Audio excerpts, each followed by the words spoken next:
Greetings and welcome to the Aura News broadcast. I'm Daniel Cook, your host for the English edition, in which we bring the Albanian news in English Monday through Saturday at 6 p.m. In today's news, an Albanian banker was murdered in broad daylight. The CEO of Albania's Credibank, Anton Santo, was gunned down on Thursday morning as he entered his office in the former block area in Tirana. The 58-year-old banker was shot at 9:30 a.m. local time, outside his office in the central block neighborhood of Tirana. The motive behind the murder was unclear. A group of investigators have been assembled to probe it. The local media reported that Santo was approached by two masked assailants on a motorbike and shot 6 times. Witnesses at the crime scene told the police that 2 men in a motorbike without plates were waiting for Santo for more than 30 minutes until he left his home. When the 58-year-old man was about to enter his workplace, Credibank, the 2 men shot him down.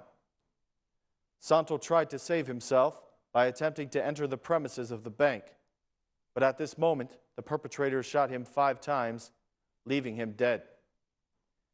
At the crossroad where the event happened, a traffic police officer was present, but the perpetrators threatened him with the gun, telling him not to call for backup.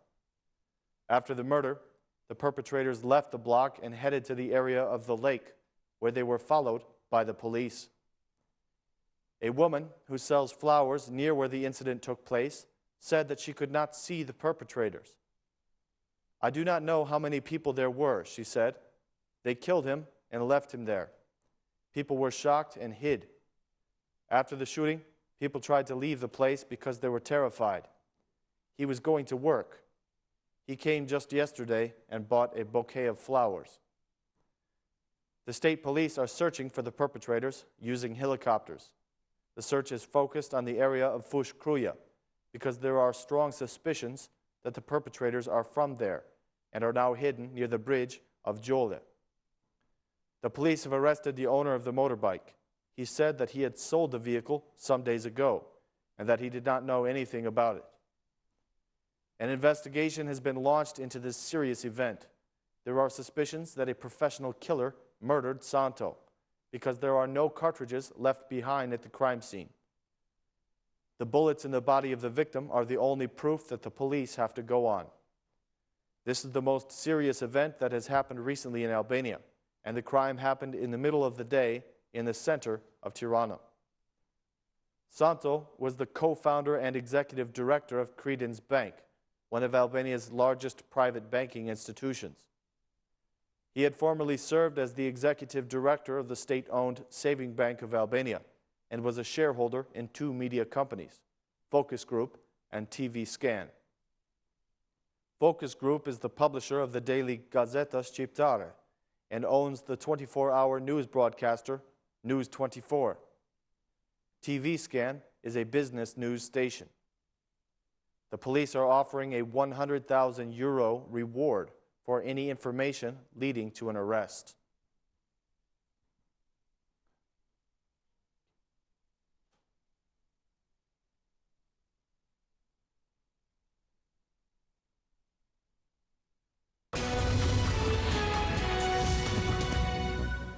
The board of directors of Credibank have decided to keep the branches open and running, despite the terrible news.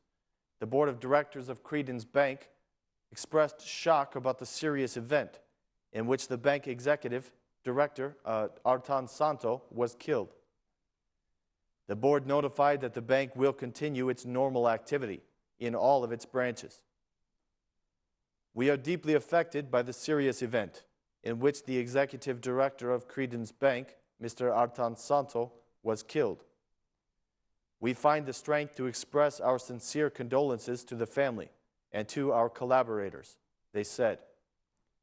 The board of directors of Credibank gathered today, and according to the statutes and the regulatory framework in force, they made the decision to ensure the continuation of normal activity of our institution. "We inform the public and depositors that the activity of the Credibank continues smoothly in all its branches," says the release from the Credibank Board of Directors.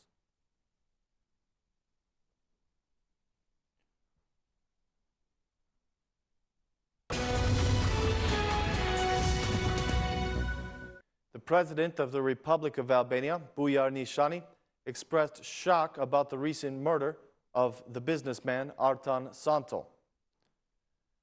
Through a message published on his official Facebook, Nishani writes, "I learned with great shock the serious news about the murder of the renowned businessman Anton Santo. A tremendous loss for the family, friends, associates, and for our entire society as well. According to the head of state, such a serious crime must not go unpunished. This great pain caused by the darkest crime should not be left unpunished. State police and prosecutors must take measures to resolve this serious event and send its perpetrators to justice. Condolences to the wife and children of Anton. Rest in peace, our friend."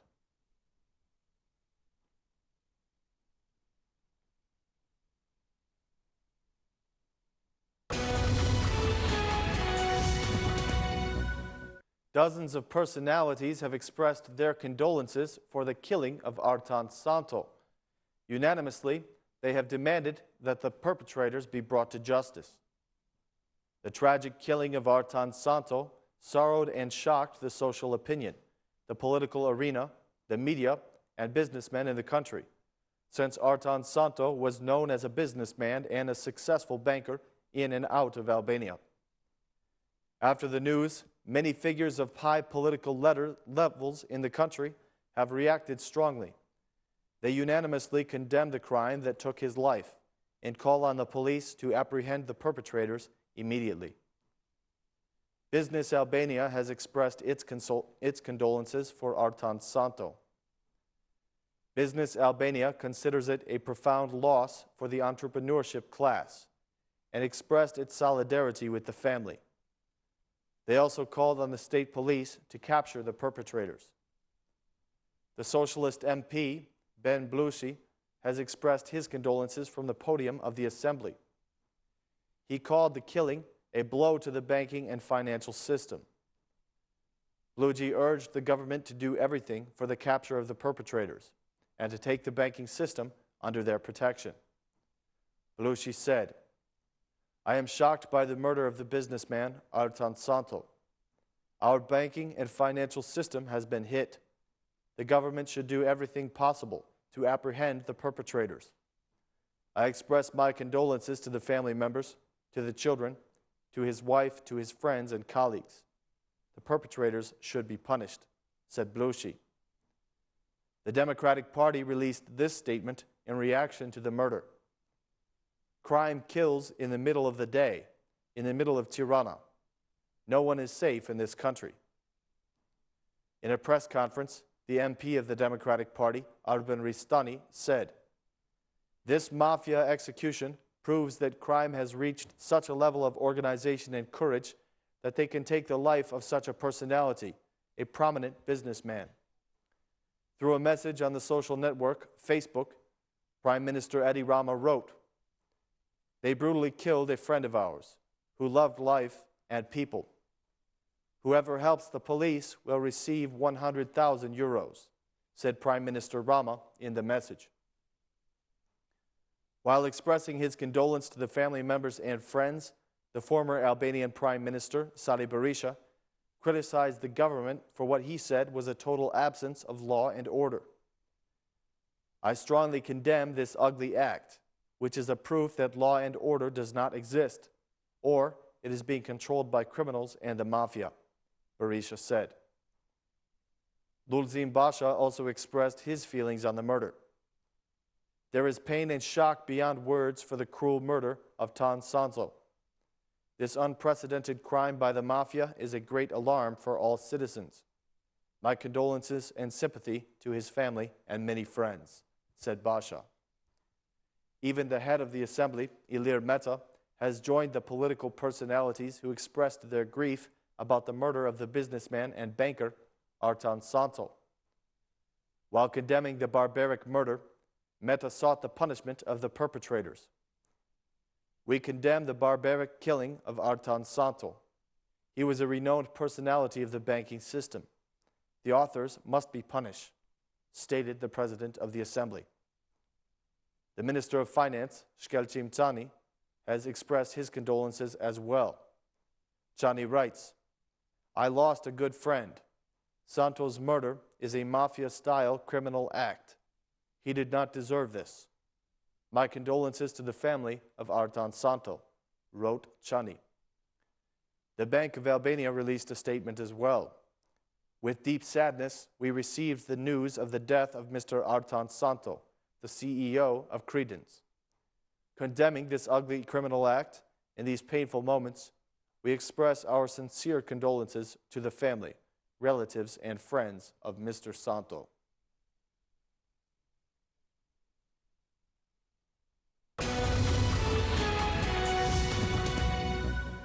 The police have arrested 2 more people in Lazarat, bringing the total number of detainees to 29. Those arrested were Adriatic Gaba, aged 43, and Mirces Polo, 32 years old. They are accused of a variety of violations of the law, including illegal possession of weapons, attempted murder, drug cultivation, and trafficking. Meanwhile, the police continued their search today and found more weapons and drugs in the apartments of the village of Lazarat. Yesterday, in Kakavia, the police arrested the citizen Dashnor Tsenokachi, aged 43. He is suspected to be an accomplice in the smuggling of a quantity of 45 kilograms of narcotics. In total, the police have destroyed 54 tons of hashish, 133,000 cannabis roots, and more arms and ammunition of all kinds.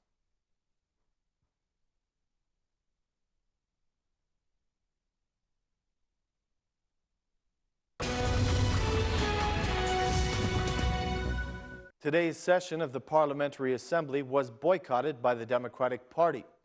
The party decided to boycott the Assembly after the decision of the Bureau to suspend the former Prime Minister Sali Berisha for 10 days from any parliamentary activity. The plenary session was opened by the Speaker of the Assembly, Ilir Meta, with a greeting message for granting the candidate status. The Assembly leader praised the work of the government, the opposition, and the EU countries. "I want to thank especially the European Parliament and any parliamentary groups, and the parliaments of all member countries that have supported us. I want to welcome the tremendous commitment of Prime Minister Edi Rama and the opposition's contributions, and the contribution of the Commission of Integration," said Meta. The Parliament postponed the deadline for the administrative territorial reform until the 31st of July. The extension was decided in the absence of the opposition, with the votes of only the majority. Only the MP Spartak Braho voted against the decision. Meta made this statement: "With the proposal of the chairman of the Socialist Party, of Gramoz Ruci, and of the chairman of the Special Commission for the Administrative Reform, Bashkim Fino, I propose to introduce to today's agenda the extension of the committee upon the request that has been presented until the date of July 31st, 2014, said Meta.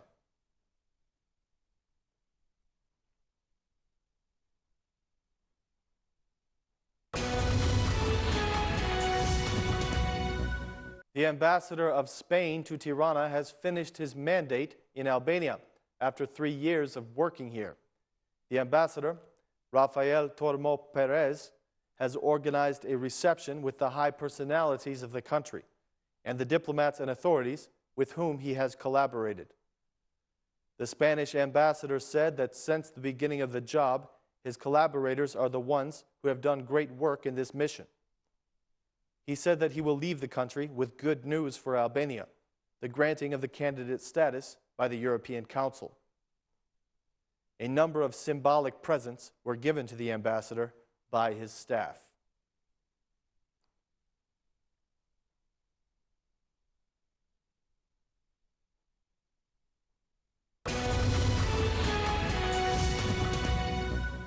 The media group Ora News has welcomed a very special guest on this Thursday.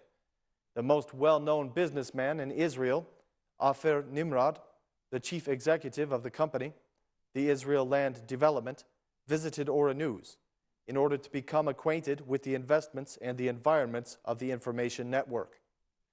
Accompanied by the president of RTV Ora News, Iulian Droci, Nimrod visited the studios and other premises of the TV station. In order to speak about the impressions of his visit and also about the reasons that brought him to Tirana, Fer Nimrod gave a brief interview in the studio of Live Time. I'm here because I have business in oil and gas. One of my partners is also the president of this television, Iulian Droci, a close friend of mine. After visiting the studios, I can say that I am impressed by the quality, people, presentation, and professionalism. I can say to you and to the president, bravo, said Nimrod. As a businessman, Fer Nimrod has investment as his priority, and Albania, according to him, is the right place for investments not only in oil and gas, but also in other sectors. Albania is on the right track of development, he said. Good opportunities are offered in Albania. I think the citizens of Albania deserve to have huge investments here in many areas.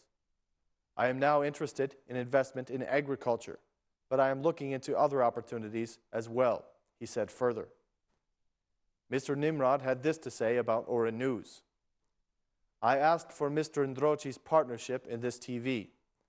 We are thinking about this.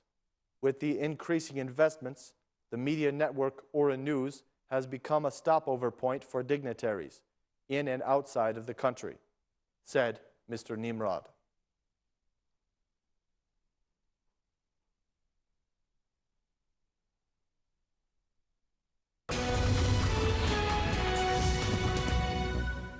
Natural gas may become a primary source of electricity production in Albania. The production of energy only by the hydropower plants is becoming a threat to the power supply, since it depends on the rainfall. According to the minister Gjik Nuri, the time has come to find new sources. The Minister of Energy and Industry, Damian Gjik Nuri, during his speech at the conference, Hydrotech Albania 2014, said that a master plan to see the potential options has already begun to develop.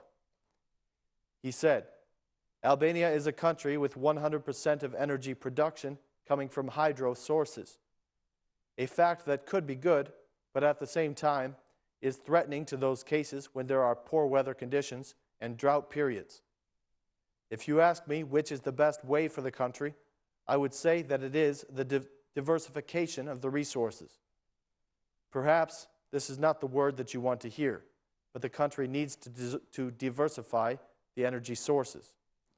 He continued, in the future, an important source may be natural gas. We are working to develop a master plan to see the potential of using gas. Among other things, Gjik Nuri focused on the difficulties they have encountered because the energy companies have not received payments from the state.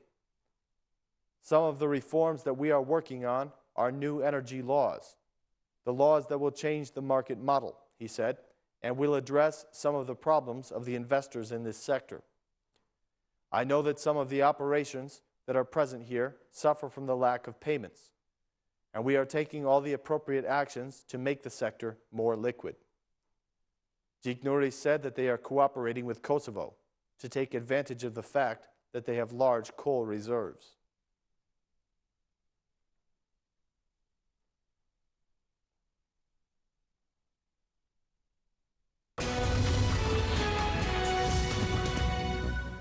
Albania's Minister of Tourism held a meeting today with a delegation from the People's Republic of China. During a meeting with the Ministry of Urban and Rural Development of the People's Republic of China, the Minister of Tourism, Eglantina Giremeni, stated that the housing situation in our country is a very sensitive wound, despite the fact that we are working to find a solution. Giremeni said that the best practices are required for the initiatives being undertaken in the area of housing. She said, I wanted your help and your concrete experience to address this problem that is so sensitive and that affects the interests of many citizens in Albania. In Albania, before the 90s, the housing issue was resolved between the state and government institutions.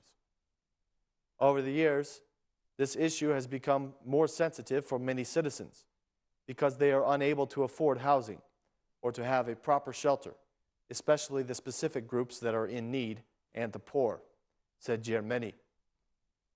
Minister Germany presented to the Chinese delegation the opportunities in the tourism sector that our country offers.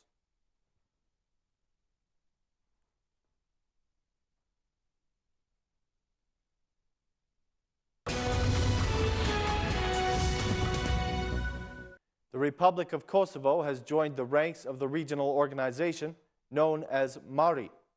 Kosovo has become a member of another important regional organization known as Migration, Asylum, and Refugees Regional Incentive, or MARI. The former minister of Kosovo, Enver Hoxha, has thanked the member countries for accepting Kosovo as part of one of the organizations which is closely linked to the liberalization of visas for Kosovo.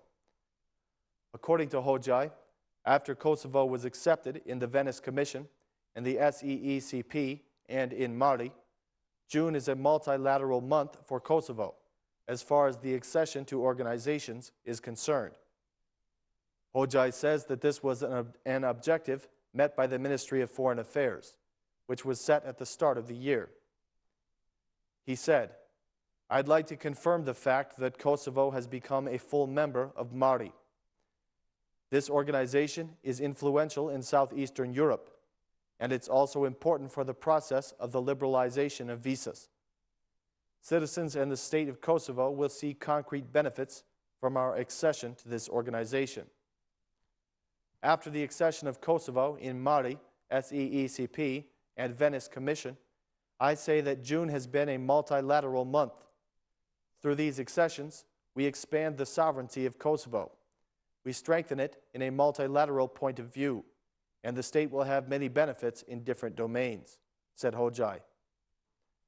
In a joint declaration approved by the member countries, Kosovo is guaranteed a full membership with equal rights in order to promote regional cooperation, security, and stability through MARI's activities. MARI is a regional organization that was founded in 2003 upon the incentive of the Pact of Stability for Southeastern Europe, and since 2004, it has established two important forums. Kosovo will benefit a lot in regard to meeting the criteria for the liberalization of visas, as MARI deals with issues of migration, asylum, integrated border management, consular and visa issues, and issues concerning people who have been displaced. This organization will now have 7 members. Besides Kosovo, Croatia, Montenegro, Albania, Serbia, Bosnia, and Macedonia are members.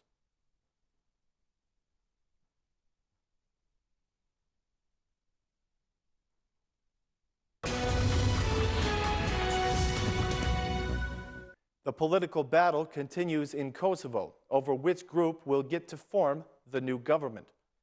As a condition for supporting an opposition coalition that is seeking to form a new government after the recent polls, the nationalist movement wants the EU-backed dialogue with Belgrade to stop. The leader of the movement, Albin Kurti, said that he would back the opposition coalition, but only under certain conditions. The coalition wants to form the new government instead of the outgoing party, the Democratic Party of Kosovo, which won the most votes in the recent elections. This is because bad governance should not continue, the movement spokesperson told BIRN. The nationalist movement insists that the current Brussels-backed dialogue on normalizing relations with Serbia should stop, while dialogue with local Kosovo Serbs should be developed. It also wants a parliamentary commission to look into the dialogue that has been held with Serbia over the last 3 years, according to Kosovo newspaper Zeri. The opposition coalition needs the votes of the nationalist movement MPs in order to form the next government. But the political expert, Besa Luja, said that the demands were nothing new and that the dialogue has always been questioned by the nationalist movement. The movement has also asked for the April 2013 agreement on normalizing relations between Pristina and Belgrade to be analyzed by the Council of Europe's Venice Commission because it is racist and violates human rights. But Dren Doli from the Institute for Political and Legal Studies says that he does not believe that an advisory opinion from the Venice Commission would improve the situation. Not implementing the agreement might have some implications for Kosovo's image in the international relations, Doli said. The opposition coalition that is seeking to form the next government includes Ramush Haradinaj's Alliance for the Future of Kosovo, Isa Mustafa's Democratic League of Kosovo, and Fatmir Limaj's Initiative for Kosovo.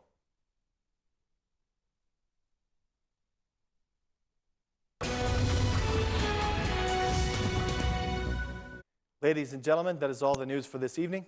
Thank you for watching the Ora News broadcast.